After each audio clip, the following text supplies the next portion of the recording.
बहुत दुख हुई थी। क्या पता है आपको हमारे बाबा साहब ने किस तरीके से संघर्ष किया था?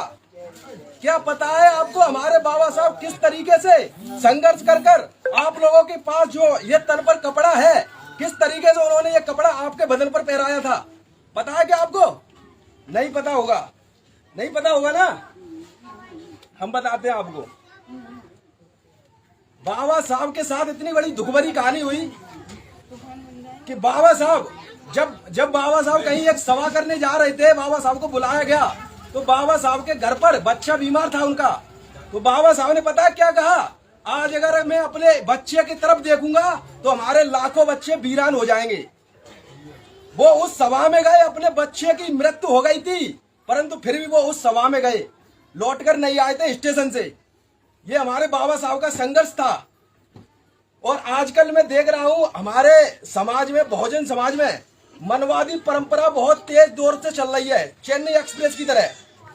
अपने अपने घरों में बाबा साहब की तस्वीर की जगह लक्ष्मी मैया की, गणेश मैया की, कहीं किसी की, कहीं दुर्गा मैया की। ये कौन थे? इनकी डेट ऑफ बर्थ क्या है? इनका कब जन्म हुआ? क्या मालूम है आप लोगों को?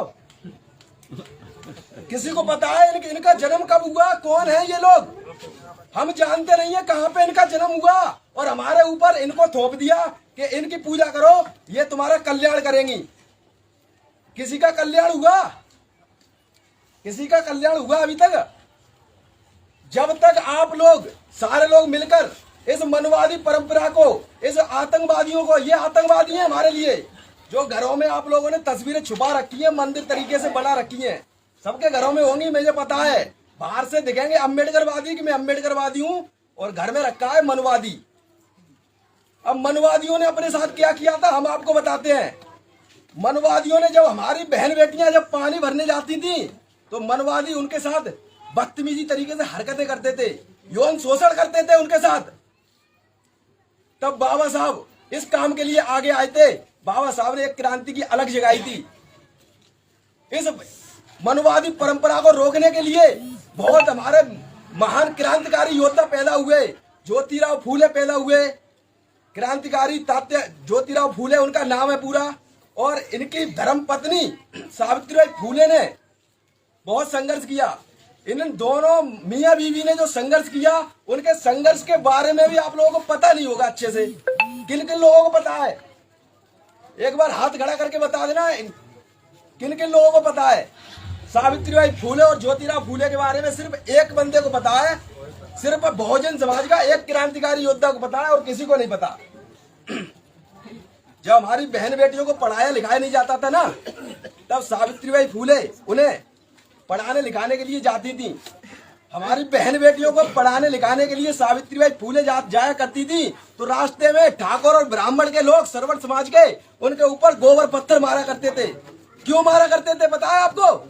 इसलिए मारा करते थे क्योंकि अगर शूद्र, जो दलित समाज बोलते हैं, SC ST OBC में बांट दिया है, अगर ये लोग शिक्षित बन गए तो हमारा धर्म धंधा चौपट हो जाएगा। इनकी दुकान नहीं चल पाएगी धर्म के नाम पर। जो हिंदू धर्म के नाम पर इन्होंने दुकान खोल रखी है, ये कोई धर्म नहीं है न, ये सिर्फ इनकी बिजनेस है। आप लोग समझने का प्रयास कीजिए। हमें नहीं पता लक्ष्मी मैया कब पैदा हुई। अभी अभी एक बयान दिया है अरविंद केजरीवाल जी ने कि नोट पर गांधी जी की फोटो लगी है, साइड में लक्ष्मी मैया और गणेश जी की फोटो भी लगा दी जाए, ऐसा उन्होंने बयान दिया है अरविंद केजरीवाल के खुद ऑफिस दफ्तर में वीर योद्धा, क्रांतिकारी योद्धा भगत सिंह और अपने BR अम्बेडकर जी की फोटो लगी हुई है।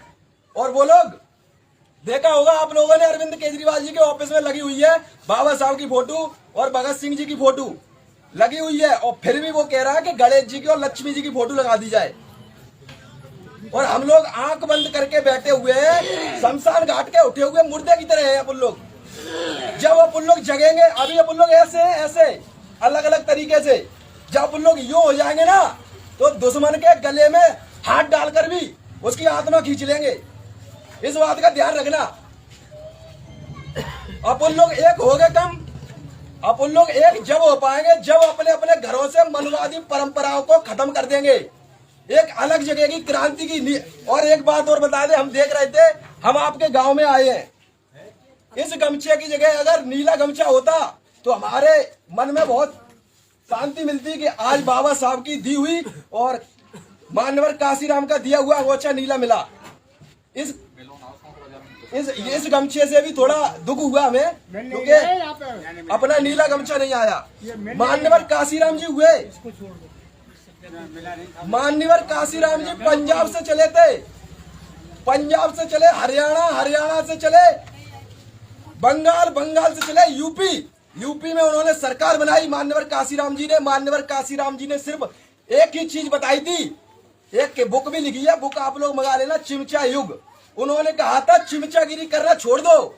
जो आप लोग सरवणों की चिमचागिरी करते हैं, जिस दिन चिमचागिरी करना छोड़ देंगे, अपने बहुजन समाज के हर एक बच्चे को शिक्षित बना देंगे।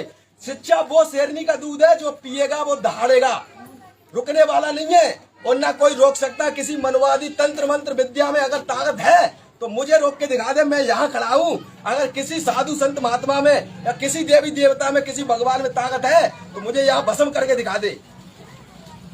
क्योंकि एक बात सत्य है, अगर जिंदगी है, अगर मैंने जन्म लिया है तो मरना भी सत्य है।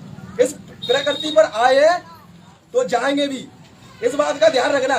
और इन्होंने एक डर बैठा रखा है, रामायण लिखी गई, तुलसीदास जी ने रामायण में ऐसा डर बिठा दिया है स्टार्टिंग में कि आप लोग भगवान को नहीं मानोगे तो आपके साथ ये हो जाएगा, वो हो जाएगा, फलाना हो जाएगा, ठिकाना हो जाएगा, नरक में जाओगे, पाप होगा। ऐसा तुलसीदास जी ने डर बिठा के रख दिया है। जो खुद एक लड़की के चक्कर में नदी पार करके वहां जाया करते थे और हमें शिक्षा बता रहे हैं रामायण लिख के कि तुम्हारे ये हो जाएगा, भगवान को नहीं मानोगे तो ये हो जाएगा।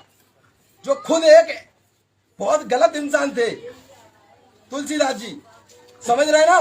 और तुलसीदास जी ने जो भगवान का डर बिठा रखा है, आज उस भगवान की हम पोल खोलने जा रहे हैं। भगवान शब्द कहां से बना के उन्होंने स्टार्ट किया मालूम है क्या आपको? बा माने होती है भूमि, गा माने होता है गगन, वा माने होता है वायु, आ माने होता है अग्नि और ना माने होता है नीर। इन 5 तत्वों को मिलाकर भगवान शब्द बनाया गया, जिससे हमें डराया जा रहा है और हम डर रहे हैं, अपने बच्चों को डरा रहे हैं और पूरे समाज को डरा रहे हैं।